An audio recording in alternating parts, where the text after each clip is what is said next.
আসসালামু আলাইকুম ওয়া রাহমাতুল্লাহি তাআলা ওয়া বারাকাতুহু। আমরা অলস্য জাতি মানুষ, আমাদেরকে যদি মক্ত খাওয়ায়, মক্ত শব্দের অর্থ হচ্ছে অর্থ করি ছাড়া, কোনো কর্ম ছাড়া যদি বলে আমি তোমাকে বসায় বসায় খাওয়াবো, আমরা খুব খুশি হয়ে যাই। কিন্তু আল্লাহ সেটা পছন্দ করেন না। আমি আগেও বলেছি, এখনও বলছি, ভবিষ্যতেও বলবো ইনশাল্লাহ, যতক্ষণ আমার কণ্ঠনালী বেঁচে থাকবে, শ্বাস প্রশ্বাস থাকবে। আমি আপনাদেরকে আগেও বলেছিলাম, শুধু নামাজ দিয়ে আল্লাহকে খুশি করা যায়, শুধু কোরআন তেলাওয়াত দিয়ে, রোজা রেখে রেখে কখন আল্লাহকে খুশি করা যায়?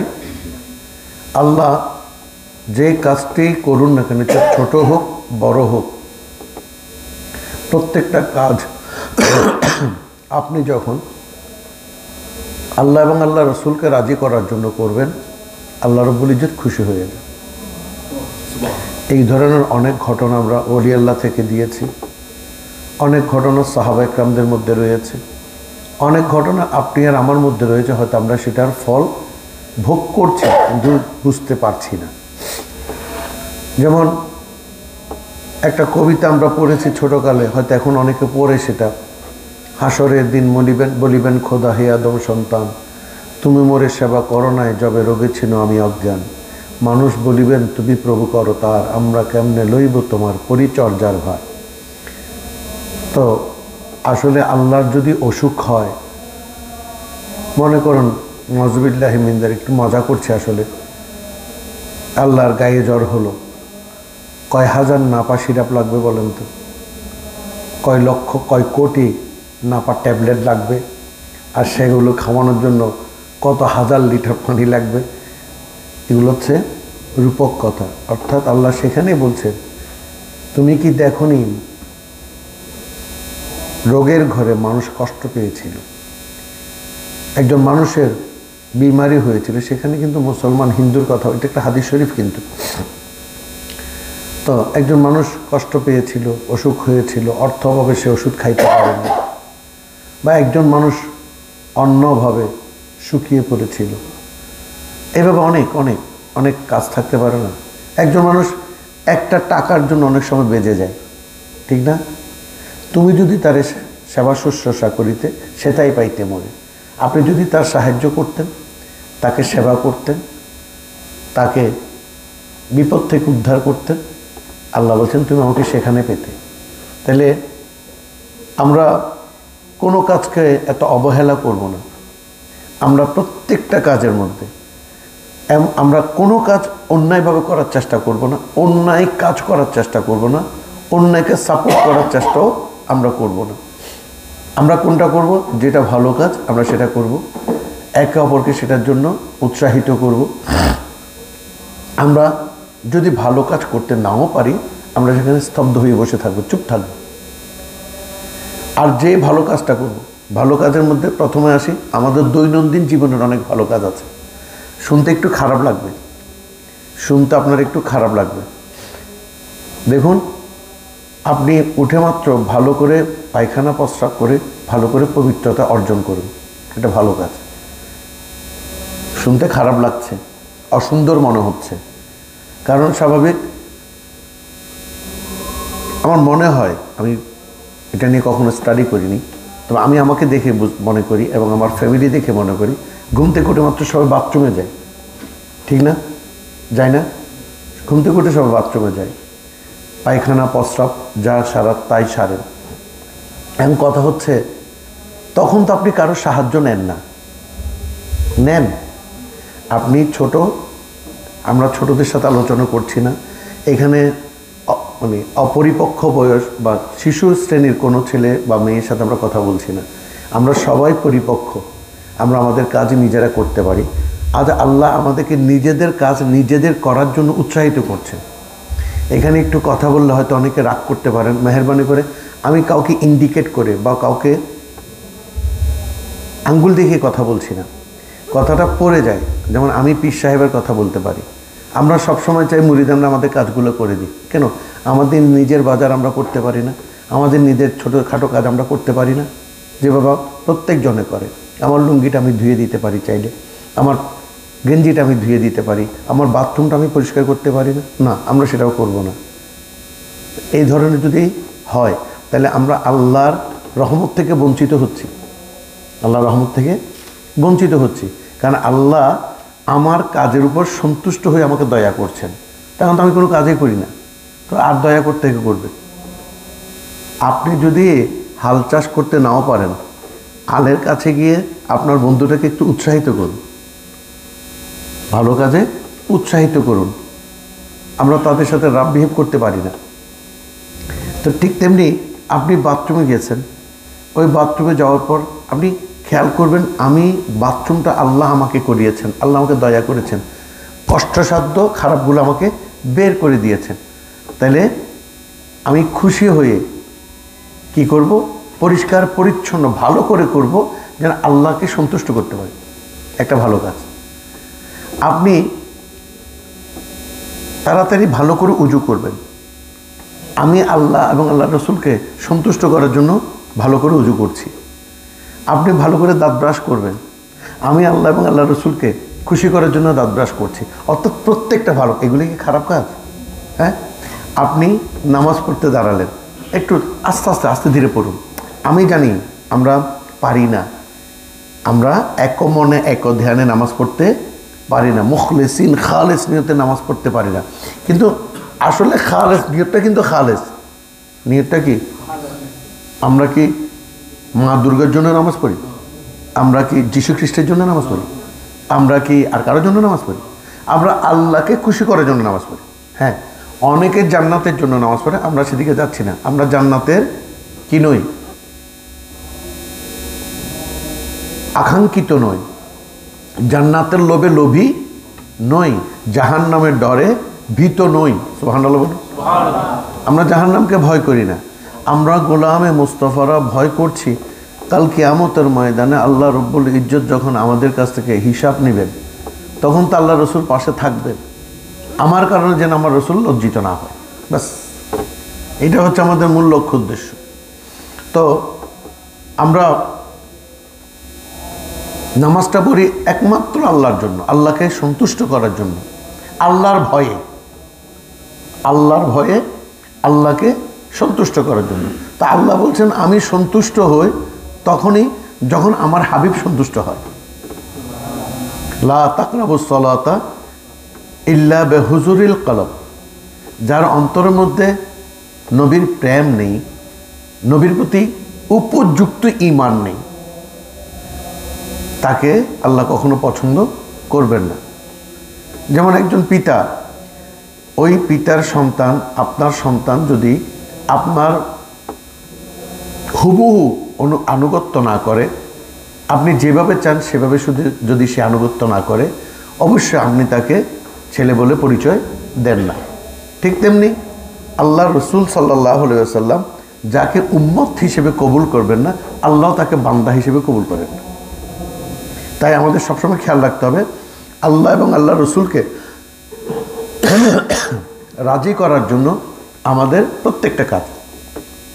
তাহলে আপনি নামাজটা সুন্দর করে পড়লেন, দাঁতটা ভালো করে ব্রাশ করলেন, খাওয়ার সময় বিসমিল্লাহ বললেন, কিছু খাওয়া একটু কম খেলেন, এটা আল্লাহর জন্য রেখে দিলাম। কার জন্য? আল্লাহকে আপনার খাবারে ভাগ বসাইছেন না, একটু একটা খালি রাখলাম, পেটটাকে খালি রাখলাম। তারপর এই আপনি পানি খেতে দুই হাতে খেলেন, এক হাতে খেলে কি কবিরা গুনাহ হবে? না, কবিরা গুনাহ হবে না। আপনি বসে পানি খেলেন, এগুলো সব কাকে ভয় করে? আল্লাহকে ভয় করে, আল্লাহকে সব, এগুলো প্রত্যেকটা ভালো কাজ। এই ভালো কাজগুলোর মধ্যে নামাজ একটা ভালো কাজ। সুবহানাল্লাহ, নামাজ একটা ভালো কাজ। নামাজ পড়লে যে আল্লাহ পাবেন তা নয়, কিন্তু নামাজ একটা ভালো কাজ। এই প্রত্যেকটা ভালো কাজ আমরা কার জন্য করব? আল্লাহর জন্য করব। এইগুলো হচ্ছে ইবাদতের কথা বললাম। এবার আসুন পাশাপাশি ছোটোখাটো কিছু ভালো কাজের কথা বলে। আল্লাহ বলছেন সূরা জুমার মানে 3 নম্বর আয়াত, জি সূরা জুমার 3 নম্বর আয়াত, আল্লাহ বলছেন ফাইদা কুদিয়াতিস সালাত, তুমি যখন, মাফ করবেন আমার গলা ভেঙে গেছে, গলা ব্যথা করছে খুবই বেশি, তো ওই জন্য কথা বলতে একটু কষ্ট হচ্ছে। আল্লাহ বলছেন ফাইদা, অতঃপর যখন কুদিয়াতিস সালাত, তুমি নামাজ থেকে ফারেক হবে, তুমি নামাজ সম্পন্ন করবে বা সমাপ্ত করবে, ফান্তাশিরু ফিল আরদে, ছড়িয়ে যাও, তুমি বের হয়ে যাও, মসজিদ থেকে বের হয়ে যাও। মসজিদে বসে আড্ডা দেওয়ার সুযোগ, ওখানে বসে তুমি হাদিস তকরার করার কোনো প্রয়োজন, ওখানে কোরআন তকরার করার প্রয়োজন, একটা নির্দিষ্ট সময় তুমি তৈরি করবে। আমি মসজিদ তৈরি করেছি কিসের জন্য? কথা বলছে না। মসজিদ তৈরি করেছি ইবাদত করার জন্য। এটা কারো ব্যক্তিগত সম্পত্তি, এটা কার ঘর? এটা কার ঘর? আপনি মসজিদ থেকে চুরি করেন, আমার কোনো কিছু যায় আসে না। আপনি মসজিদ থেকে চুরি করলে আমার কিছু যায় আসে না। যেমন আমাদের এখানে একজন চোর, সে নাকি মসজিদে চুরি করতে ঢুকতে গিয়ে বলেন, আল্লাহ এটা তোর ঘর, আমিও তোর, ঘরও তোর, আমিও তোর, আমি অভাবের কারণে আমি ঘড়িটা চুরি করছি। আরেক চোরাইয়া নাকি ঢুকে বল, আল্লাহ আমিও তোর, ঘরও তোর, এখন আমার টাকা নেই, পয়সা নেই, আমি বোঝ ছেলে মেয়ে চালাইতে পারছি না, আমি ফ্যানগুলো চুরি করছি। এবার আল্লাহর হক যে গজব করেছে এটা আল্লাহ বিচার করবেন, আমাদের বিচার করার কিছু, কিন্তু আমার হক গজব করলে আমি তারে ছাড়বো সুযোগে বলে ছাড়বো না। এখন আমারও কথা হচ্ছে, এই ঘরটা কার? এ মনে করুন আমরা সবাই মিলে সিদ্ধান্ত নিয়েছি একটা মসজিদ তৈরি করব। মসজিদ মানে আল্লাহর ঘর। তো মসজিদ দুই প্রকার, কয় প্রকার মনে আছে তো? দুই প্রকার। একটা হচ্ছে তাকওয়ার মসজিদ, একটা হচ্ছে দারারের মসজিদ। তো আমরা কোন মসজিদ তৈরি করব? যে এই মসজিদের মেহরাব থেকে প্রথমে নবীর শান বয়ান হয়। নবীর শান বয়ান না হলে আল্লাহ শান বয়ান করে শান্তি নাই। ঘোড়া ঢিঙ্গিয়ে ঘাস খাওয়া যাবে না। আগে নবীটাকে আমাদের এই নেক্সট জেনারেশন বা পরবর্তী জেনারেশন এবং আমরা যারা অবুঝ এখনো বুঝতে পারি না, আমাদেরকে শেখাতে হবে নবীটাকে। এই নবী আমাদের জন্য কি এনেছেন যখন আলোচনা করতে করতে এক পর্যায়ে দেখবেন এই নবী আমাকে আল্লাহ বলা শিখিয়েছেন, আল্লাহ ডাকা শিখিয়েছেন, আল্লাহ কোথায় আছেন জানিয়েছেন, আল্লাহ কেমন সেটাও জানিয়েছেন। আল্লাহর 99টা নাম আল্লাহ এখানে এসে কারো কানে কানে বলে যায় নাই। আল্লাহর 99টা নাম 99 নয়, আল্লাহর কোটি কোটি নাম। এইখান থেকে স্পেসিফিকলি কিছু নাম আল্লাহ আমার নবীর মাধ্যমে আমাদেরকে জানিয়েছেন। ঠিক না? আপনি মুসা কলিমুল্লাহ আলাইহিস সালাতু ওয়াস সালাম, হযরত হুদ আলাইহিস সালাতু ওয়াস সালাম, যে নবীর নাম মুখ দিয়ে আসছে তার কথা, ইউসুফ আলাইহিস সালাম, ইব্রাহিম, এতগুলো আল্লাহর নাম তিনি বলেন নাই, বিভিন্নভাবে ছড়িয়ে ছিটিয়ে রয়েছিল। এই নামগুলোকে একত্রিত করে আসমাউল হুসনা বলে আল্লাহ আমাদেরকে দান করেছেন। সুবহানাল্লাহ বলুন না, আল্লাহ রসুল দান করেছেন। তাইলে আগে আল্লাহ রসুলের শান বয়ান করতে হবে। তাহলে আমরা একটা মসজিদ তৈরি করব হাদিস মোতাবেক আমাদের জীবন পরিচালনা করার জন্য। আবার বলছি, কি মোতাবেক? হাদিস মোতাবেক। কেন? কোরআন মোতাবেক চললে হয় না? হ্যাঁ ভাই, কোরআন তো সর্বাগ্রে, কোরআন সর্বপ্রথম, কিন্তু আপনি কোরআন তো সব কিছু বুঝবেন না। ওই কোরআনটাকে সহজ করে দেওয়ার জন্য, ওই কোরআনটাকে ইজি করে দেওয়ার জন্য, কোরআনটাকে আমরা যেন সহজে অনুশীলন, অনুসরণ, অনুকরণ করতে পারি, এটা করে দেওয়ার জন্য মুহাম্মদ সাল্লাল্লাহু আলাইহি ওয়াসাল্লামের আবির্ভাব। সুবহানাল্লাহ। তাই আল্লাহ রসুলের যেসব হাদিসগুলো কোরআনের সাথে সম্পর্কিত, খেয়াল রাখবেন, আমরা সেই হাদিস মানব যে হাদিস কোরআনের সাথে সম্পর্কিত, যে হাদিস বাস্তব এবং বিজ্ঞানের সাথে সম্পর্কিত। এটা যেই জাল হাদিস বলুন না কেন, আপনি মনে করবেন সেটাই সহি হাদিস, সেটাই কি সহি হাদিস। আর যে হাদিসের মধ্যে বাস্তবের সাথে মিল নাই, বিজ্ঞানের সাথে মিল নাই, অথবা কোরআনের সাথে মিল নাই, অথবা কোনটার সাথে মিল নাই, আমরা সেটাকে সহি বললে মানতে পারছি না। তার মানে সেটা কেউ কাজও করছে না। কথাটা বুঝতে পেরেছেন? সেটা কেউ কাজও করবে না, সে হাদিসটা কেউ আমল করতে পারছে না, তো কারণ সেটা বাস্তব নয়, অথবা বাস্তবে সেটা প্রতিফলন হচ্ছে না, অথবা সেটা বিজ্ঞানসম্মত নয়, তাই বিজ্ঞান সেটাকে অ্যাভয়েড করে গেছে। যেটা কোরআনের সাথে সম্পর্কিত নয় সেটা কোনো আল্লাহর বান্দা কবুল করবে না। এই তিনটা বস্তুর সাথে যে হাদিসটা সম্পর্কিত, আমরা সেটাকে সহি বলবো এবং সেটা মানার জন্য এবং সেটা আমল করার জন্য নিজের জানকে কোরবান দিয়ে দিব, সুবহানাল্লাহ। কারণ সেটা কোরআনের সাথে কি আছে, সম্পর্কিত আছে।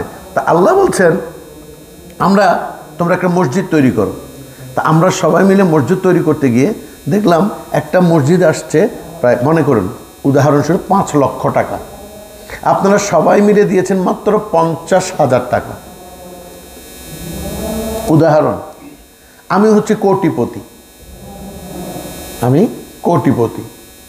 আমি করলাম কি, যেহেতু আমরা সবাই মিলে সিদ্ধান্ত নিয়েছি, বাকি 4.5 লক্ষ টাকা আমি ভেঙে দিলাম।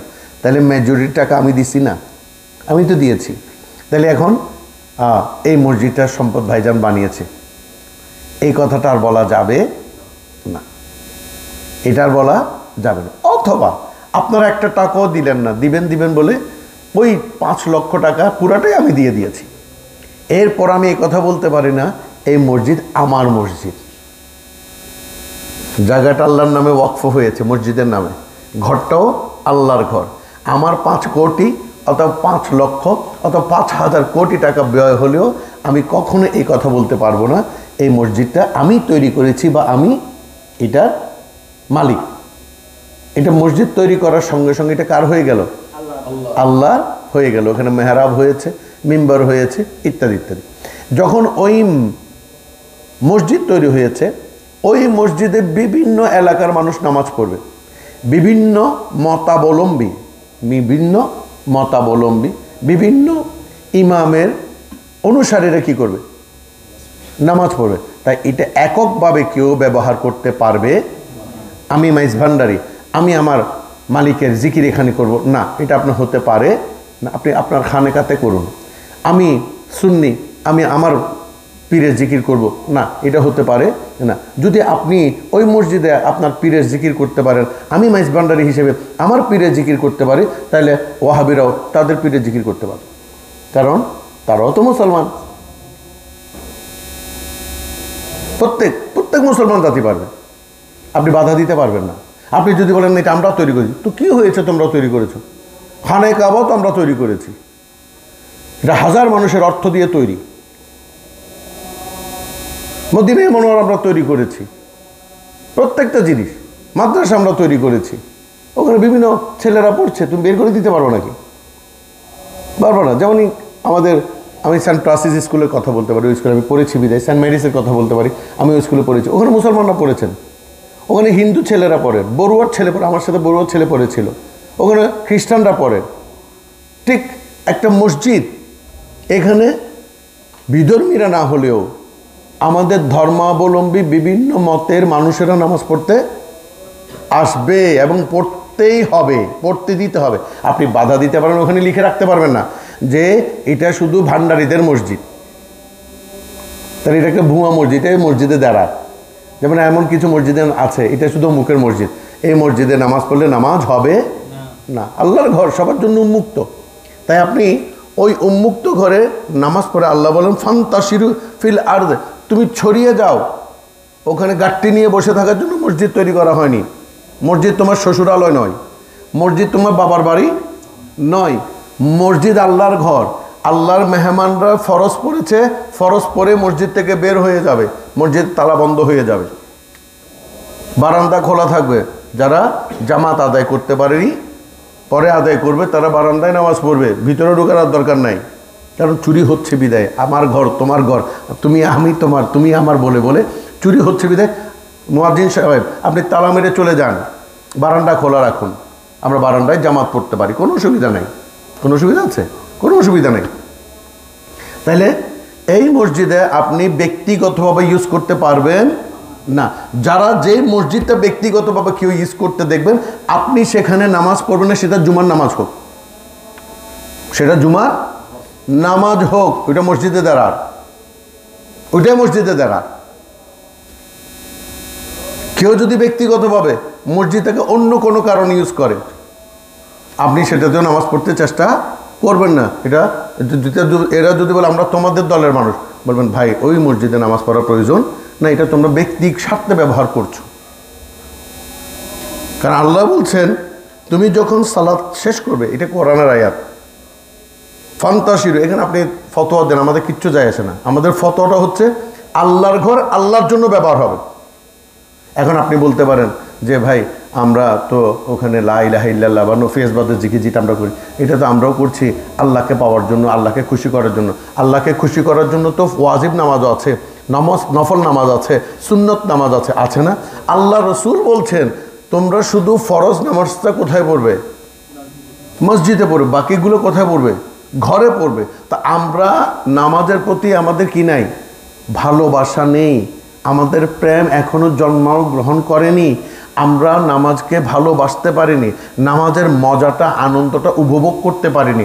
আমরা শুধুমাত্র নামাজটা পড়ি, শুধুমাত্র পড়ার কারণে পড়ি, পড়ার কারণে পড়ি। নামাজের যে মজা এটা আমরা বুঝতে পারি না। যারা বুঝে তারা হুটহাট রুকুতে যাইতে পারে না, হুটহাট সিজদাতে যাইতে পারে না। হযরত ইমামে আজম আবু হানিফা রহমতুল্লাহ আলাইহি এক পায়ে দাঁড়িয়েছেন। এবং যদি বলেন ভাই ইমামের অজুহাত দিচ্ছেন কেন, আমরা ইমাম মানি না, ভাই ইমাম মানেন না মানেন কিচ্ছু যায় আসে না। আপনি ইমাম মানেন না মানেন কিচ্ছু যায় আসে না, কারণ আপনাকে ভাতের লোকমা শিখিয়েছেন আপনার বাবা মা। আপনি যেহেতু ইমাম মানেন না, আপনি তো আপনার পিতামাতাকেও মানেন না, অতএব আপনার সাথে কথা বলছি না। আমি কথা বলছি আমরা ইমাম মানি, আমরা হাকিকতন আহলে সুন্নাত ওয়াল জামাতের গোলামেরা ইমাম মানি, আমরা মুরব্বীদেরকে মানি। আমরা ইমাম বলতে এখানে আমি যদি মুরব্বীও বুঝাই, আমরা মুরব্বী মানি। দাদাকে সম্মান করতে শিখেছি, নানাকে সম্মান করতে শিখেছি, ওস্তাদকে সম্মান করতে শিখেছি, আলেমকে সম্মান করতে শিখেছি। এটা হিন্দু হোক, বৌদ্ধ হোক, খ্রিস্টান হোক, মুসলমান হোক, ঠিক না বা ঠিক? আপনি যদি এখন কোনো হিন্দু স্যার আপনাকে পড়িয়েছেন, তাকে দেখলে আপনি পায়ে ধরে সালাম করতে চেষ্টা করবেন না? করবেন। এটা আমাদের হাকিকতন আহলে সুন্নাত ওয়াল জামাতের আদর্শ। সুবহানাল্লাহ বলেন। এটাই আমাদের আদর্শ, এটাই আমাদের আদর্শ। আমি ইমাম আবু হানিফাকে যদি ইমাম না মেনে মনে করি আমার মুরব্বী, এই মুরব্বী কিভাবে নামাজ পড়েছেন মনে করুন কিছুক্ষণের জন্য মুরব্বী মানছি, বেয়াদবি করছি এটা। উনি এক পায়ে এক খতম কোরআন শরীফ আদায় করতেন। আল্লাহু আকবার। এক পায়ে দাঁড়িয়ে গেছেন, এক খতম কোরআন শরীফ দিয়েছেন। আমার পক্ষে আপনার পক্ষে সম্ভব? এটা কোন ধরনের নামাজ? তারা মুমিন, তারা মুত্তাকি, মুমিন নয়, তারা ছিলেন মুত্তাকি, তারাই মুহসিনিন, তারাই মুমিন, তারাই বলছে, তাদের সম্পর্কে আল্লাহ বলছেন মান আদালি ওয়ালিয়ান ফাকাদ আযানতাহু বিল হারবে। তারাই হচ্ছেন আল্লাহর বন্ধু, আল্লাহর মাহবুব। ওই নামাজকে আমরা পড়তে পারি না? আমরা পড়তে পারি না।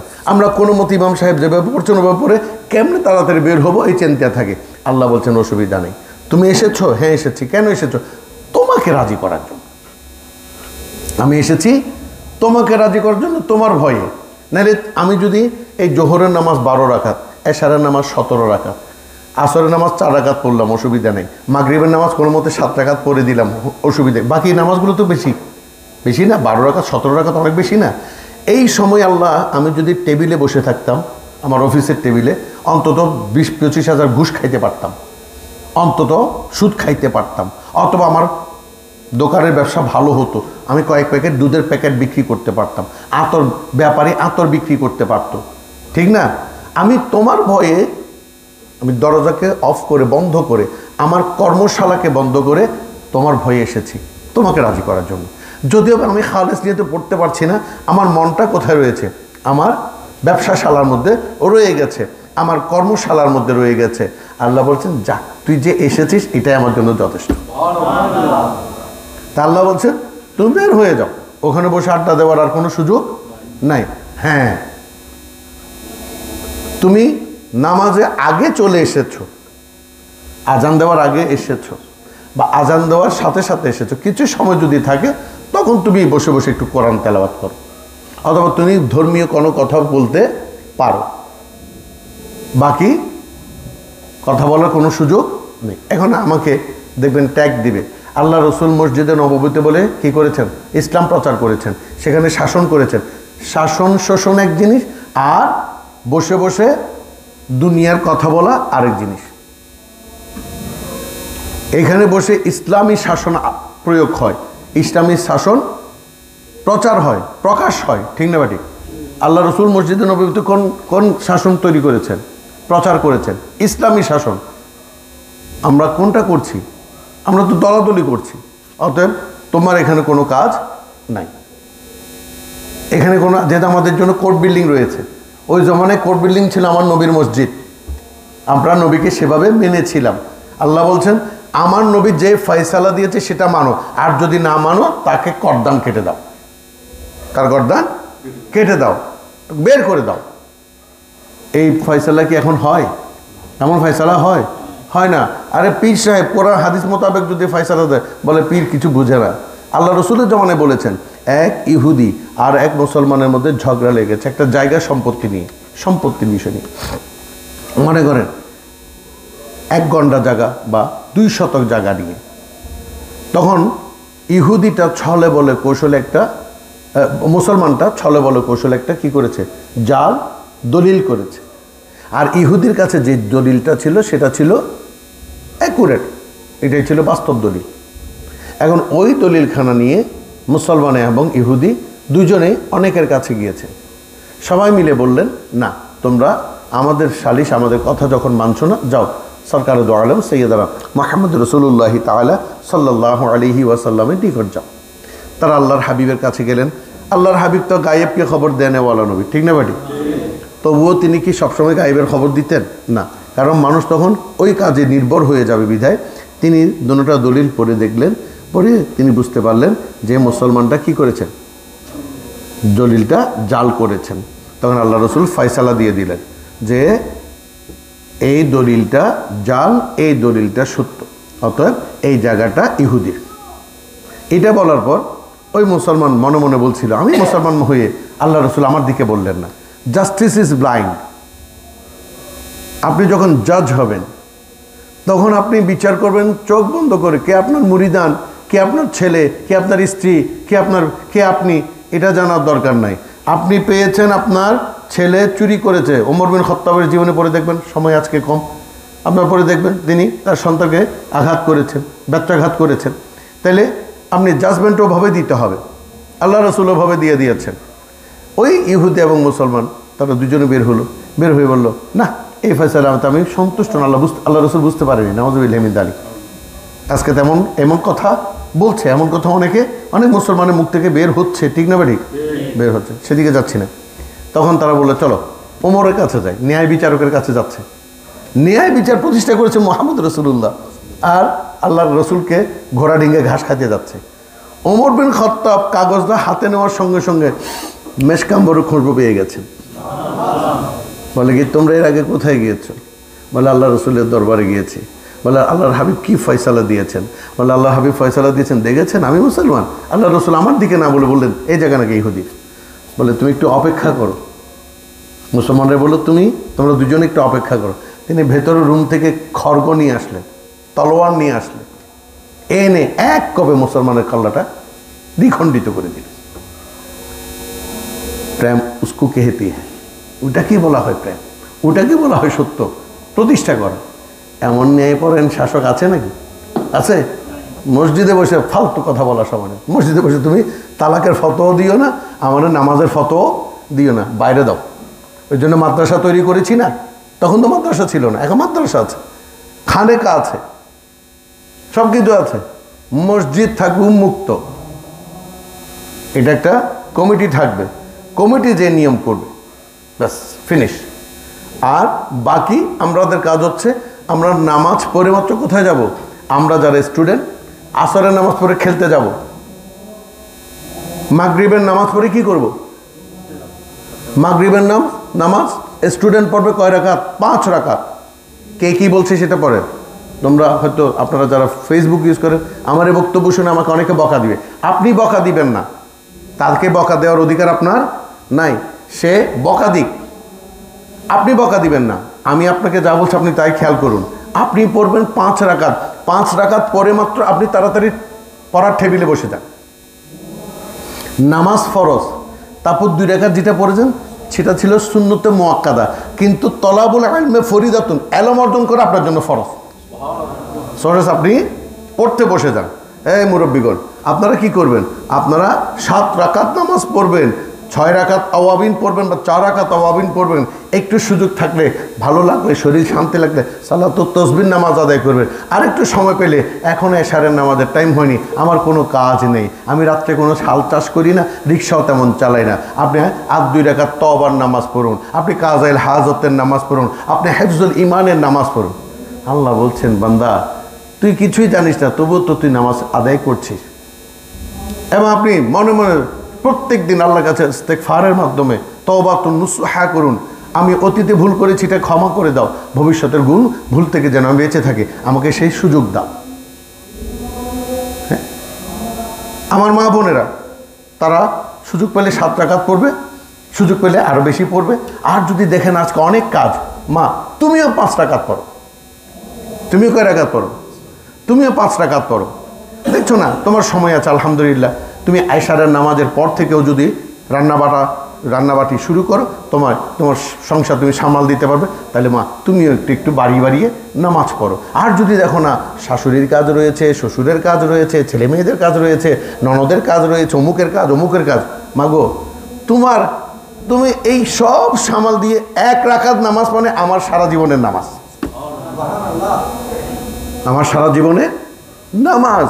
কারণ তুমি আমাকে সন্তুষ্ট করেছো, স্বামীকে সন্তুষ্ট করেছো, মা তুমি আমার দাদাকে সন্তুষ্ট করেছো, আমার দাদুকে সন্তুষ্ট করেছো, আমার চাচুকে সন্তুষ্ট করেছো, সবাইকে সন্তুষ্ট করে আল্লাহকে যখন সন্তুষ্ট করেছো, আল্লাহ বলে আমিও তোমার উপর সন্তুষ্ট। অতএব তাদেরকে তো বেশি প্রেশার ক্রিয়েট করবেন না, নামাজ পড়ো, তারা পড়বে, আপনি শুধু একটু তাগাদা দিন। ওনারা ঘরে নামাজ পড়বে, আমরা যেহেতু মসজিদে যাই, আমরা মসজিদে নামাজ পড়বো তো বের হয়ে যাবো। আল্লাহ বলছেন ফান্তাশিরু ফিল আরদি এবং ওয়াবতাগু মিন ফাদলিল্লাহ, তুমি আল্লাহর অনুগ্রহ তালাশ করো। তাহলে মসজিদ আল্লাহর অনুগ্রহ, সব কিছু মসজিদের ভিতর স্পষ্ট। মসজিদের ভিতর সব অনুগ্রহ নাই, বাকি অনুগ্রহগুলো কোথায় নিতে হবে? বাহির থেকে কালেকশন করে নিতে হবে। এই বাহির থেকে কালেকশন করার অর্থ হচ্ছে আপনি চাকরি করবেন, আপনি লেখাপড়া করবেন, আপনি হাল চাষ করবেন, আপনি ব্যবসা করবেন, আপনি ক্ষেত খামার যাই, আপনার যেই সব জীবিকা অর্জনের জন্য যেই সব কাজ করতে হয় আপনি সেগুলো করবেন। এখন আসুন আমরা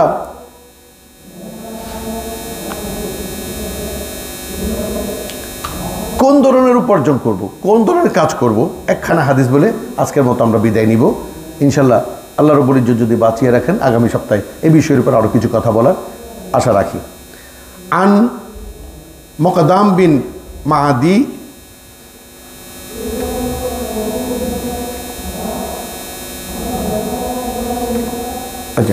আন মুকদাম বিন মাদি করিব রাদিয়াল্লাহু আনহু থেকে বর্ণিত, তিনি বলেন ওয়ান নবী সাল্লাল্লাহু আলাইহি ওয়াসাল্লাম, আল্লাহ রাসূল ইরশাদ করছেন, ক্বালা মা আকালা আহাদুন তাআমান কাতুন। এই লেখাগুলি বোঝা যাচ্ছে না, তাই যাক,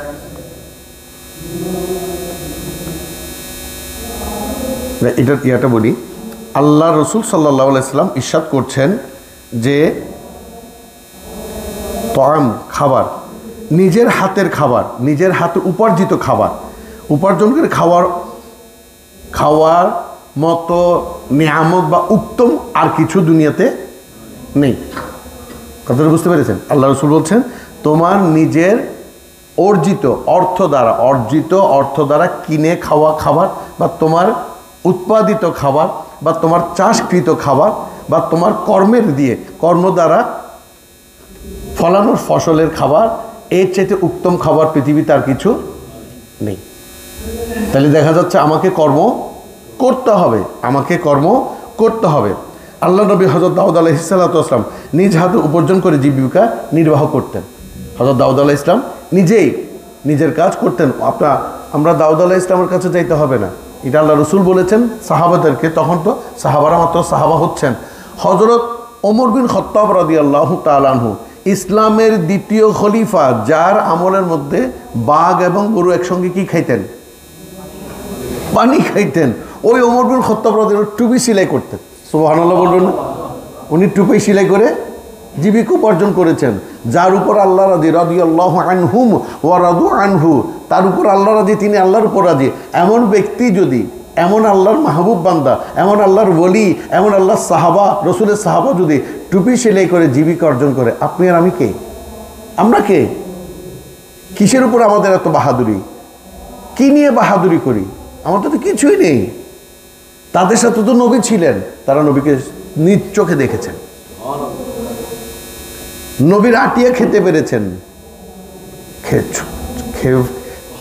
ছুঁড়ে ফেলা খাবারটা তারা খেতে পেরেছেন, নবী সাল্লাল্লাহু আলাইহি ওয়াসাল্লামের সাথে নামাজ পড়েছেন। আপনি আমি তো কিছুই করতে পারিনি। আপনি হয়তো বলবেন একটা হাদিস দিয়ে যে ওনারা তো আল্লাহ রসুলকে দেখে ভালোবেসেছেন, আল্লাহ রসুলের সাথে নামাজ পড়েছেন, আমরা তাদের চাইতে উত্তম। কিভাবে? আমরা তো দেখিনি, না দেখে তাকে ভালোবেসেছি। হ্যাঁ ভাই, আপনি উত্তম, তো উত্তমের মতো থাকতে হবে না? উত্তম যদি অধমের মতো চলেন হবে? তারা দেখুন তো, উত্তমের মতো চলেছেন। এত মানুষ, উনি গিয়েছেন, ওমর বিন খাত্তাব রাদিয়াল্লাহু তাআলা আনহু দুনিয়া থেকে তসলিম নিয়েছেন আজকে 1450 বছর, প্রায় 1450 বছর। হ্যাঁ, এত বছর পর আমি দলিল দিচ্ছি উনার, কই আমার বাবার দলিলটা তো দিতে পারলাম না, ঠিক না? বিষয়টা একটু চিন্তা করে দেখুন না, দলিল দিচ্ছি উনার, তাহলে আমার বাবা, আমার দাদা, আমার বড় আব্বা বা আপনার একটা আপনি দলিল দেন যে আমার বাবা এই কাজ করেছে।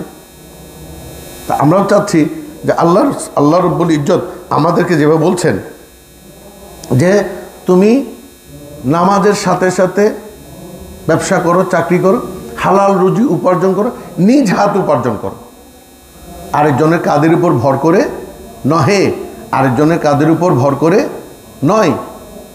আমরা যারা পীর মুরিদানরা আছি, আমরাও মুরিদানের পকেটের দিকে তাকিয়ে থাকতে পারি না। মুরিদান কি আনছেন না আনছেন সেটা আমার বিষয় নয়। আমার কর্ম আমি করে খাবো। আমি খ্যাত করতে পারি, খ্যাত করবো। আমি চাকরি করতে পারি, চাকরি করব। আমি যখন চাকরি করছি না, তাহলে আমি আমার অর্থ দিয়ে, আমার যে উপার্জিত অর্থ রয়েছে, আমি কিছু বিচিয়ে আনি, আমি মূলা খেতি করি, আমি বেগুন খেতি করি। অসুবিধা আছে? অসুবিধা আছে? এখানে কি লাজ শরমের কিছু আছে?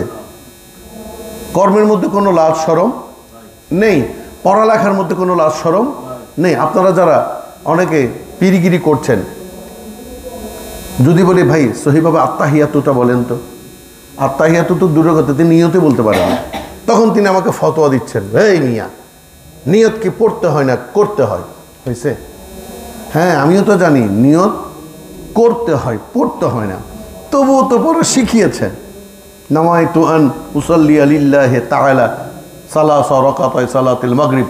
কত মার খেয়েছি, সালাসার জায়গায় রাকাতায় আসছো, হ্যাঁ, সালাসার জায়গায় আরবা চলে এসছে, কান মলা খেয়েছি, এইদিকে কি বলে জুলফি টানা খেয়েছি, খান নাই? হ্যাঁ, তারপর এটাকে কারাত বেতের বাড়ি খেয়েছি, বিভিন্নভাবে স্কেলের বাড়ি খেয়েছি। তো পড়িয়েছেন, তো শিখিয়েছেন, তো ওটাই বলতে বলছি। আমি তো আপনাকে বলি না নামাজে বলতে, উনি ওইটা জানেন না। তাহলে স্বাভাবিক মানুষ আমরা কোথায় যাব? তা আপনি তো নিজে কোনো কর্ম করছেন না, আপনি হা করে আরেকজনের দিকে তাকিয়েছেন, আরেকজনের জন্য ছাগল আনে আপনি টেনে নিয়ে যান, এমন আছে না? আছে। তা আপনি মক্ত সব কিছু এমনিতে খেতে চাচ্ছেন। আল্লাহ বলছেন কর্ম করে খান, তাহলে যিনি কর্ম করে খাচ্ছেন আল্লাহ তার উপর রাজি। একজন মানুষ হিসেবে আপনাকে কাজ করতে হবে। পীর সেটা আসছে পরে, এটা আপনার লকব।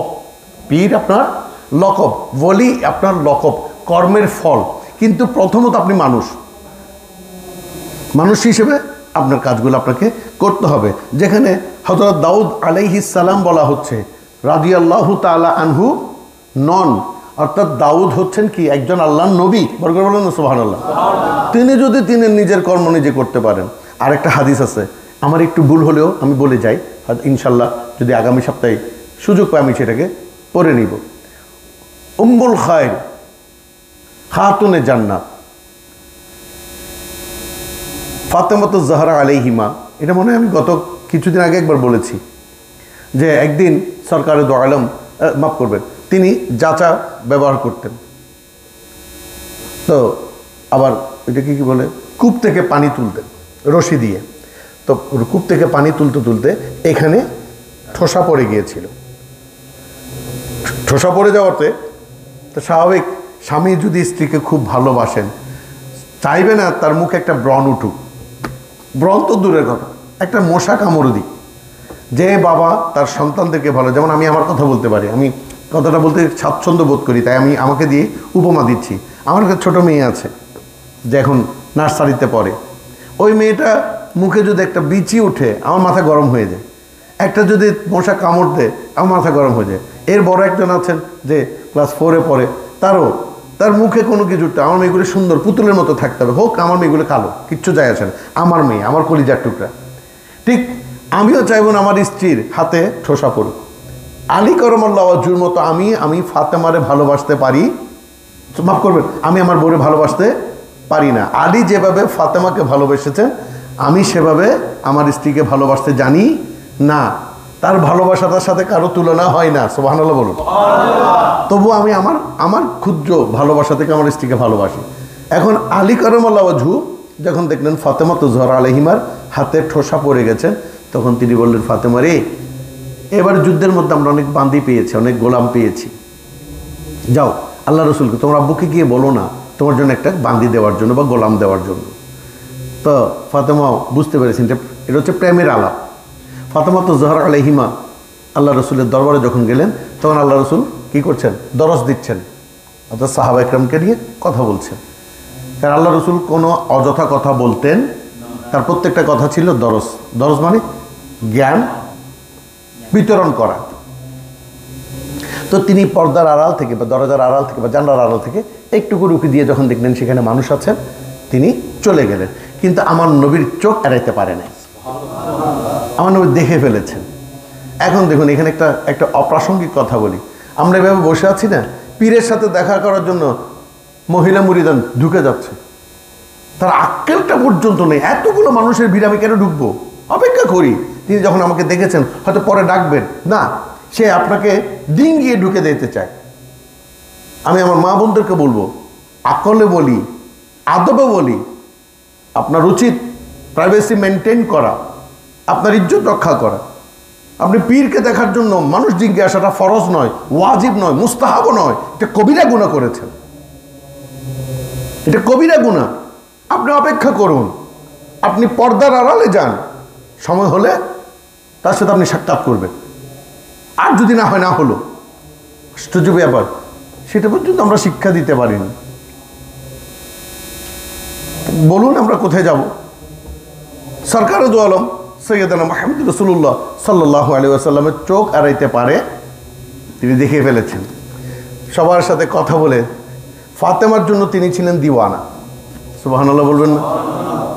আসলে ওই যে আমরা বলি মেয়েরা বাবাকে বেশি দেখতে পারে বা বাবা মেয়েকে বেশি দেখতে পারে, এটা আমাদের দোষ নয়, এটা আমাদের নবী থেকে পাওয়া সুন্নত, এটা নবী থেকে পাওয়া সুন্নত। আল্লাহ রসুল ফাতেমার মানে ফাতেমা এক পাল্লায়, পৃথিবী আরেক পাল্লায়। আল্লাহ রসুল দৌড়ে গেলেন বাড়িতে, মারে তুমি কি আমার ওখানে গিয়েছিলে? কেন গিয়েছিলে? লম্বা করছি না, তো বললেন, বাবা আমি গিয়েছি, আপনাদের জামাই বলেছে যে আমাকে একটা বান্দি যদি দেন আমার জন্য একটু উপকার হতো, সে পানি তুলে দিত, চাচাগুলো একটু চালাইতো, আমিও তাকে, সে আমাকে সাহায্য করতো, আমি তারা সাহায্য করতো ইত্যাদি। আল্লাহ রাসূল বলে কি, তোমাকে আমি একটা ইসিম শিখিয়ে দিব, সুবহানাল্লাহ, একটা তসবিহ শিখিয়ে দিব, একটা জিকির শিখিয়ে দিব, সেটাকে দোয়ায়ে ফাতেমা বলা হয়। এটাকে কি বলা হয়? দোয়ায়ে ফাতেমা। বলে আব্বা হ্যাঁ শিখিয়ে দেন, সুবহানাল্লাহ। আমার মেয়ে হলে বলবে, এবার দেখুন আমার মেয়ে আর তার মেয়ের মধ্যে বেশ কম আছে কিনা। আমার মেয়ে বলতো, বাবা দোয়া টোয়া শিখাইয়ে দিও না, নামাজ পড়তে 12টা বাজে, আবার দোয়া পড়তে পারবো না। আধুনিক তো আমরা, কাপড়ে চোপড়ে আধুনিক, কথাবার্তাও আধুনিক। বলবে না বাবা দোয়া টোয়া দিও না, একটা কাজের মেয়ে এনে দাও, পারছি না। জায়নামাজ বিছিয়ে দিতে হয় আমাদেরকে, আমরা পীর সাহেব তো, এই জন্য আমরা বড় লোক, আমার 2-4-10 জন খাদ্দামা রয়েছে, নিজের জায়নামাজটা নিজে বিছিয়ে নামাজ পড়তে পারি না। তো ফাতেমা বলছেন শিক্ষা নিন, এবং আমার কোনো মা বোন যদি আমার এই বক্তব্য শুনে গালি দিয়েও হলো অন্তত হাদিসটা খুঁজে বের করুন। আল্লাহ রসুল যখন বলছেন, মা আমি খাদ্দামার পরিবর্তে তোরে কি একটা ইসিম শিখিয়ে দিব, দোয়া শিখিয়ে দিব? ফাতেমা বললেন, হ্যাঁ দোয়া শিখিয়ে দাও, সুবহানাল্লাহ। বলে তুমি রাতে শোয়ার সময় মাগো 33 বার সুবহানাল্লাহ, 33 বার আলহামদুলিল্লাহ, 34 বার আল্লাহু আকবার জিকির করবো, তোমার কাজ মানুষ করে দিবে। খাতুনে জান্নাত ফাতেমা জোহরা আলাইহিস সালাম ওই দোয়া পেয়ে খুশিতে আত্মহারা, যেন বাঁধির চাইতে বেশি পেয়েছে। আমি আর লম্বা করছি না। কিছুদিন পর আরেক হাদিসে, আমার হাদিসটা ভুল হতে পারে, নামটা ভুল হতে পারে, আমি তাই নাম বলছি না, জনৈক সাহাবা রাদিয়াল্লাহু তাআলা আনহু ফাতেমার ঘর দিয়ে যাচ্ছিলেন কোথাও, দেখলেন ফাতেমার ঘরের তালা বন্ধ, বাইরে তালা বন্ধ। তিনি ডাক দিলেন, ফাতেমা, মা ফাতেমা। কেউ আসছে না। আসসালামু আলাইকুম ইয়া আলী মর্তুদা, আসসালাতু আসসালামু আলাইকা ইয়া হাসনাইনি করিমাইন। কেউ আসছে না, কিন্তু যা চাচা চলছে, ওটা ঘুর ঘুর করে চলছে। তিনি আর কাজে না গিয়ে দৌড় আসলেন কামলিওয়ালার কাছে, ইয়া রাসূলুল্লাহ, ইয়া হাবিবাল্লাহ। তাজ্জব ব্যাপার, বলে কি? বলে আমি ফাতেমার বাড়ি দিয়ে যাচ্ছিলাম, ফাতেমা নাই, আলী নাই, হাসনাইনি করিমাইন নাই, কেউ নাই, কিন্তু তার যাচা চলছে। আল্লাহ রাসূল মুচকে হেসে দিলেন, বলে সে কে চালাচ্ছে তোমার জানার দরকার নেই। এটা ওই তসবির ফল, তসবির ফল। তাহলে দেখুন, নিজের মেয়েকে তিনি বাঁধি দেননি, নিজের কাজ নিচে করুন। আমরা চেষ্টা করব টুকটাক কাজ যেগুলো আমরা পারি আমরা করব, যেগুলো মেয়েদের কাজ এগুলোকে আমরা পারবো না। মেয়েরা কি পুরুষের কাজ পারবে? পারবে না। নারী মানি গুণ আর পুরুষ মানে শক্তি। শক্তিময় কাজগুলো পুরুষরা করবে আর গুণময়ী কাজগুলো নারীরা করবে। তাহলে দেখবেন ইনশাআল্লাহ তাআলা আজিজ আমাদের শরীর, স্বাস্থ্য, মন, মানসিকতা সবই শুদ্ধ থাকবে। আপনি আপনার স্ত্রীকে সাহায্য করতে পারেন, এটা একটা ইবাদত, এটা একটা ইবাদত। আপনি পেঁয়াজ করতে পারেন না, স্বামী স্ত্রী বসে আছেন, পেঁয়াজ করবেন। আপনি চাইলে একটা ঘর ঝাড়ু দিতে পারেন, আহামরি কিছু না। আপনার বাথরুমটা আপনি পরিষ্কার করতে পারেন, কারণ বাথরুমের একটি ফোঁটাও ময়লা পানি যদি আপনার গায়ে রাখে, নামাজ তো হবেই না, হবে না। তো এগুলোই তো কাজ। এইগুলো কার জন্য করব? আল্লাহ এবং আল্লাহ রসুলকে রাজি করার জন্য। যখন আপনি কাজগুলো করবেন, আল্লাহ বলবেন এই মেয়ে তো সব আমার জন্য করে, তার তো নিজের জন্য না। আপনি সেজেছেন, আপনি পারফিউম ইউজ করেন, একটু আতর কেন দিয়েছ? একটু সুরমা।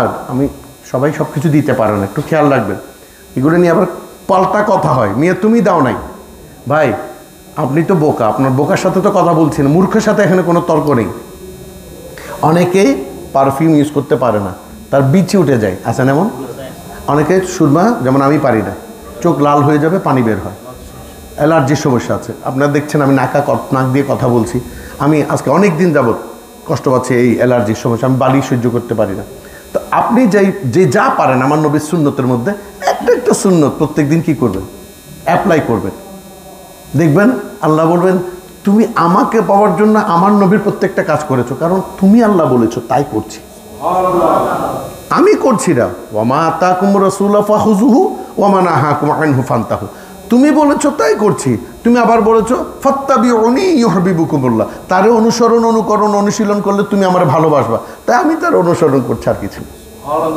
তোমারে চিনিও না, দেখিও নাই, তোমারে জানিও না, দেখি নাই তোমারে, তুমি আল্লাহ কেমন আমি জানি না, কিন্তু তোমার নবী এমন অভয় দিয়েছেন আমাকে, এমন কিছু শিক্ষা দিয়েছেন যে শিক্ষাগুলো আমার মনোপুত হয়েছে। তাই আমিও বলি, হে রসুল আপনাই ভালোবাসি, অন্তরে শুধু মুখে নয়, জান্নাতের আশাই নয় হে রসুল, জাহান্নাম কেউ ডরে না। ঠিক না? আমরা নবীকে ভালোবাসি, ভালোবাসার মতো ভালোবাসতে হবে। তাই আমরা নিজেদের কাজ নিজেরা করব, আমরা নামাজও পড়ব, কর্ম করব, হালাল খাবো, হারাম থেকে বেঁচে থাকবো। দ্যাটস এনাফ, এটাই যথেষ্ট। আমরা অল্প অল্প খাবো। আমি আগেও বলেছি, গত 2-3 সপ্তাহ আগে বলেছি, আমরা কম কথা বলবো, গীবত কম হবে। আমি নিজে পারছি না, আমি আমার কথা বলছি। আত্মসমালোচনা করুন, পরের সমালোচনা নয়। আপনাদেরকে বলেছি, আমিও চেষ্টা করেছি, কোথায় গিয়ে যেন হোঁচট খেয়ে গেলাম, বলে আবার তোবা করছি। এই তোবার কোনো মূল্য আছে কিনা আমি জানি না, বলে ফেলছি। আমি জানি ওই ছেলেটা এমন করেছে, খুট করে বেরিয়ে গেল। আমি জানি ওই লোকটা ফালতু মানুষ, এই যে এটা একটা গীবত। তাই চুপ থাকাটা কঠিন। আমি আগেও বলেছি, নামাজ পড়া সহজ, রোজা রাখা সহজ, হ্যাঁ, তারপর কি এতেকাফ থাকা সহজ, সব সহজ, ইবাদতের সব কাজ সহজ। কিন্তু আসলে ইবাদতগুলো খুবই কঠিন, যেগুলোতে আল্লাহকে সন্তুষ্ট করা যায়। তা আমরা চেষ্টা করব আসলে ইবাদতে নিমজ্জিত হওয়ার জন্য। নামাজ নামাজ বলে পাগল বানাই লাভ নাই। নামাজের সাথে বলুন, আল্লাহ নামাজের সাথে কি দিয়েছেন? আকিমুস সালাত ওয়া আতুজ যাকাত। যাকাত মানে তো টাকা নয়। যদি এভাবে প্রত্যেক নামাজে যদি টাকা দেই, আমার ভিটি পুকুর হয়ে যাবে। হবে না? হবে তো। আমি রোজগার করেছি আজকে 2000 টাকা, হ্যাঁ, সব কিছু দিয়ে যদি আমি যাকাত দিতে যাই, 5 ওয়াক্ত 5 বার যাকাত দিতে গেলে 100 টাকা করে দিলে তো 500 টাকা চলে যায়। ব্যাককেলের মতো ওই কথাগুলো শুনলেন না। এইখানে যাকাত শব্দের অর্থ হচ্ছে সব কিছু বিসর্জন দেওয়া। আমিত্ব, অহংকার, অহমিকা, লোভ, গীবত, চগলখড়ি, কুদৃষ্টি, অসুন্দর কথাবার্তা, অতিরিক্ত কথাবার্তা, অতিরিক্ত খাওয়া, ইত্যাদি ইত্যাদি ইত্যাদি ইত্যাদি যতগুলো খারাপ কাজ আছে, এগুলো থেকে হেফাজত টাকার নাম হলো যাকাত। হ্যাঁ, তারপরে আরেকটা যাকাত আছে, মালের যাকাত আছে। আপনি সারাদিন যা ইনকাম করেছেন সেখান থেকে একটি অংশ, কিছু ফিউ টাকা আপনি এতিমখানার বক্সে দেখেন, আপনি কিছু হাদিয়া মাদ্রাসায় দিন, কিছু হাদিয়া মসজিদে দিন। আল্লাহ কি যাকাত খায়? আল্লাহ ফিতরা খায়? আল্লাহ সদকা খায়? নবী খায়? মাদ্রাসা হচ্ছে নবীর বাগান। মাদ্রাসা সুন্নত নয়, ওয়াজিব নয়, ফরজও নয়, মুস্তাহাবও নয়। এটা হচ্ছে বেদাতে হাসানা, উত্তম কাজ। তাহলে উত্তম কাজ আমি কিছু টাকা দিলাম। মাদ্রাসায় আমার কোরআন হাদিস পড়ানো হয়, তাই ফতোয়ার দিক দিয়ে সেটা মুস্তাহাব বা কি বেদাতে হাসানা, কিন্তু তকওয়ার দিক দিয়ে সেটা হচ্ছে প্রেমের দাবি। এটা প্রেমের, এটা কোরআনের, হাদিসের, নবীর দাবি। সেখান থেকে আমার সম্পর্কে শেখাও, হাদিস শেখাও, অঙ্ক শেখাও, ইংরেজি শেখাও, কোরআন শেখাও, মন্তেক শেখাও, জুমলা সরফ শেখাও, নাহু সরফ শেখাও। এটা দাবি। থাকার জন্য একটা ঘর, আবার বলে কি গরম বেশি লাগছে একটা ফ্যান, বলে কি অন্ধকার একটা লাইট, বলে কি একটা একটু আরাম, তাহলে একটা বেড, আর একটি বিছানা। ঠিক এইভাবে দাবির কারণে আজ আপনারা দেখেছেন, আপনি দেখেছেন, আপনারা দেখেছেন, এরা দেখেনি, উনি দেখেছেন, আমাদের এখানে একটা টিনের মাইক ছিল, এটাকে চুঙ্গা বলা হয়। আমরা মুখ দিয়ে বলতাম তোমরা সবাই সরে যাও, সরে যাও। কেমন ওই চোঙ্গা থেকে এখন কি হয়েছে মাইকের, তখন এত বড় বড় স্পিকার ছিল, দেখেছেন? হ্যাঁ, এটা সামনে রাখা হতো, এত বড় বড় গোল্লা গোল্লা, ওইটা দিয়ে বক আমি অনেক মাহফিলও করেছি, বক গোল্লা গোল্লা। এরপর দেখুন মোটিফাই, কেমন মোটিফাই বোঝাই যাচ্ছে না, দেখুন বোঝাই যাচ্ছে না। আমার কথাগুলো এখন অনেকে শুনছে, ঠিক না? এটা হচ্ছে সময়ের দাবি, বিবর্তন। আপনি মহাকালের স্রোতধারাকে কখনো বন্ধ করে রাখতে পারবেন না, যতই চেষ্টা করুন, যতই ওয়াজ করুন, যতই কিছু করুন না কেন। এক সময় এই ছেলেদের নাচ, যেটাকে নাট্যফুয়ার নাচ বলা হতো, নাট্য ছেলের, এটা বন্ধ করার জন্য, টেলিভিশন বন্ধ করার জন্য কত চেষ্টা করেছেন আলেম উলামারা, কত টেলিভিশন ভেঙে দিয়েছেন। ওরে আল্লাহ, ওরে আল্লাহ, একটা মোবাইল দেখেন না, হ্যাঁ, ওরে আল্লাহ, টেলিভিশন কোথায় এখন? হ্যাঁ, আগে টেলিভিশন ছিল এত বড়, 17 ইঞ্চি থেকে শুরু করে, হ্যাঁ, ওইটা আলগাতেও কষ্ট হইতো, সরাইয়াও টেলিভিশন চুরি করতো না, আলগা নিতে কষ্ট হবে। আর এখন হ্যাঁ, হাতের মুঠোয়, কার কাছে? নাবালকের থেকে শুরু করে, নাবালক না, বৃদ্ধ থেকে শুরু করে একদম যে চোখ খুলে এখন ওয়া করে কান্না করে, তারাও যখন আপনি মোবাইল দেবেন, ঠিক না? তাই এই স্রোতধারাকে আপনি বন্ধ করতে পারবেন না, এটাকে মডিফাই করুন। এখানে ভিতরে বসে আপনি ব্যান্ড প্রোগ্রামে এমন কিছু গান উপস্থাপনা করুন যেগুলো হার্টবিটে লাগবে, হার্টবিটে লাগবে। আপনি এগুলো বন্ধ করতে পারবেন না। আপনি এখানে বন্ধ করবেন, পটিয়া বন্ধ করবেন, চন্দনাইশ চলবে, চন্দনাইশ বন্ধ করলে আবার পটিয়া শুরু হয়ে যাবে। এখানে আমেরিকা চলবে, ওগুলো আমরা দেখবো, আমরা শিখবো এগুলা। তাই ওগুলোকে মডিফাই করা যায় কিভাবে? আপনি বিবিধ গানগুলোকে, যেগুলো হৃদয় বিদারক গান, যেগুলো কোরআন হাদিসের সাথে সম্পর্কিত, এমন কিছু গান লিখুন। না বললে অনেকে শুনতে চাইবে না, হ্যাঁ, এগুলো আলেমদের বিষয়। যেমন আমি একটা গান শুনেছি, অন্ধকারে মাটির ঘরে চলে যেতে হয়, বন্ধু বান্ধব ভাই পরিজন কেহ কারো নয়। খারাপ কিছু বলা হয়েছে না? আমি মনে হয় কিছু খারাপ বলেছি, তাহলে মাফ করে দিন। আপনার ঘরটা মনে হয় আলোকিত থাকবে, অন্ধকার ঘরটা ওটা অন্ধকারে থাকবে। ও তখন ভাই বন্ধু আত্মীয় স্বজন কেউ থাকে। এখন আপনি এই একটা লাইন গেয়ে একটু সুন্দর করে সেটাকে সাজিয়ে বলুন, সুন্দর করে বলুন, ভাই এখানে অন্ধকার কবরের কথা বলা হচ্ছে। তখন দেখবেন নাচানাচি বন্ধ হয়ে গেছে, চেয়ার ভাঙা বন্ধ হয়ে গেছে, তারও অন্তর মধ্যে একটা ভীতি সন্ত্রস্ত হবে। আমার কথা আমি বলি, দেরিয়ে যাচ্ছে না, মাফ করবেন, তবু বলে ফেলি। 31st নাইটটা কি জিনিস আসলে আমি জানতাম না, আর আমার জানার দরকারও ছিল না। আনন্দ করে আমরা সবাই মিলে একবার 31st নাইট করার জন্য, দেখার জন্য, করার জন্য না, বিশ্বাস করুন আর যে যাই বলেন, দেখার জন্য কক্সবাজার গিয়েছিলাম। কক্সবাজার যাওয়ার পর যা দেখলাম, আল্লাহ মাফ করুক, এত মানুষ মনে হয় জুলুসও হয় না, নাউজুবিল্লাহ। ওরে নারী পুরুষের ঢল, কোথায়? সাগর তীরে। আপনি গেছিলেন? আমার সাথে কে গেছিল? এখান থেকে অনেকেই গেছিল। তো এই তো 5, 6, 7, 8 বছর আগের কথা বলছি। মানুষের ঢল, না দেরি হচ্ছে। তা আমিও ওগুলো ভালো লাগছিল না, গানগুলো ভালো লাগছিল, যেটা সত্যিটা বলছি। তো আমি আবার ওই ইয়ার ভক্ত ছিলাম একটু, তখন আমাদের কি নাম, আইয়ুব বাচ্চুর ভক্ত ছিলাম। তার কিছু গান হৃদয় বিদারকও বটে। তো তিনিও এসেছিলেন ওখানে, উনি গান করবেন, তো কখন করবেন কে জানে। আমি ওই জন্য সাগরের পারে পারে হাঁটছিলাম, আমরা 2-3 জন, বাকিরা সবাই কোথায় চলে গেছে কে জানে। আমরা অনেক গিয়েছিলাম ওখানে। হঠাৎ একটা কথা মনে পড়ল, হে প্রভু, হে আল্লাহ, হে দয়াময়, হে মহিম, এই মুহূর্তে যদি তুমি সুনামি দাও, 1 সেকেন্ড চোখের পলকে লক্ষ লক্ষ মানুষ সব, সাগর কোথায় যাবে কে জানে। 1 সেকেন্ড, এটা মনে আসার সঙ্গে সঙ্গে আমি এই যে চলে আসছি, আর সাগর তীরে যাইনি। তাহলে আমার মনে যখন ওইটা আসছে, ওই কথাটা যদি ওখানে স্টেজ থেকে আইয়ুব বাচ্চু সাহেব বলতেন যে তোমরা তো নাচবা, নাচার জন্য এসেছো, সাবধান, আল্লাহকে স্মরণ করো। উনি যদি সুনামি দেন, দেখতেন আগে পুরুষরা না হলে মেয়েরা পালিয়ে চলে আসতেন। ঠিক এভাবে মডিফাই করুন কর্মগুলোকে, তাহলে দেখবেন দলাদলির ফতোয়া দিয়ে লাভ নাই।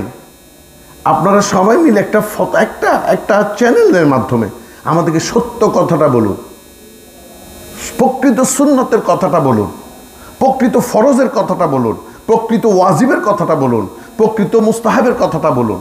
একজনের কথাগুলো শুনে আমরা যেন সবাই একই রকম নিয়ত, একই রকম নীতি অনুসরণ করতে পারি। মুহাম্মদ একজন, এত নীতি হলে কোথায় যাব আমরা? ঠিক না বা ঠিক? আমরা এখন ফ্রাস্ট্রেশনে ভুগছি।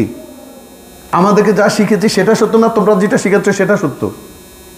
তোমারটা সত্য হলে অতীতটা আমরা সনাতনীদের মতো নিতে পারছি না। আমার বাপদাদার ধর্ম, বিবেক দিয়ে কোরআন দিয়ে চিন্তা করছে আমারটা সত্য, তুমিও তোমার বিবেক দিয়ে কোরআন দিয়ে বলছো তোমারটা সত্য। আসল সত্য কোথায় তাহলে? প্রশ্ন জাগে না? প্রশ্ন জাগে। তাই নিজেই চেষ্টা করছি কোরআন হাদিস থেকে সত্যটা যাচাই করার জন্য। এখানে সত্য পেয়েছি, নিজের কর্ম নিজে করি। এখানে সত্য পেয়েছি কি কোরআন আর হাদিস দ্বারা পেয়েছি, এর চেয়ে বেশি জানার দরকার আছে? জানার দরকার নেই তো। এটা তো আল্লাহ সন্তুষ্ট। কোরআন স্পষ্ট বলছে তোমরা কাজ করতে বের হয়ে যাও, নামাজ পড়েছো আলহামদুলিল্লাহ। আল্লাহ রসুল বলছেন দাউদ আলাইহিসসালামের মতো তুমি ছোটোখাটো কাজ করে খাইতে থাকো, আল্লাহ তোমাকে এখানে বরকত রিজিক ফরওয়ার্ড করে দেবেন। আল্লাহ আমাদেরকে বুঝে আমল করার তৌফিক দান করুন, আমিন। ওয়া মা তৌফিক ইল্লা বিল্লাহ ওয়া মা আলাইনা ইল্লাল বালাগুল মুবিন। আসসালামু আলাইকুম ওয়া রাহমাতুল্লাহি তাআলা ওয়া বারাকাতুহু।